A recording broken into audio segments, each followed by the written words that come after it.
Searching is very important because new businesses, lone inventors very rarely have the money to waste on pursuing intellectual property rights that they are not entitled to. So the best thing to do before you try and register a patent or you register your trademark or design is to do a search to see if somebody has got there before you. Inventors are very lucky really because there's a very good database out there called ESPASnet. It's run by the European Patent Office. ESPASnet covers the patents throughout the whole world, so it's a worldwide database, over 80 million patents, and it covers most countries from the very first patent up to date. The biggest difficulty that people have when searching patent databases is getting their head around what's called the inventive step. That's whatever it is that makes their idea better or cheaper or different to anything that already exists.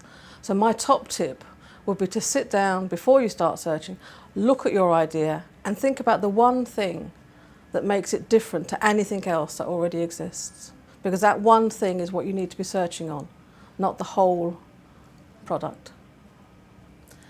Applying for a patent and having a patent published in a number of different countries throughout the world can be very expensive.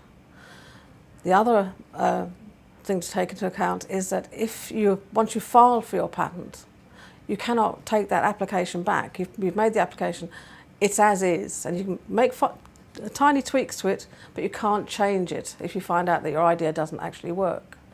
So it's very important that you're able to search what intellectual property is, what it covers. We also teach you how to search it. So we have separate workshops. We have a beginner's guide to intellectual property, which covers all forms of IP at top level. And then we have separate introduction to searching workshops for patents, trademarks and registered designs. We also work very closely with our colleagues at the Intellectual Property Office, so they come in on a monthly basis and do a copyright workshop for us. And again, that's free to our users.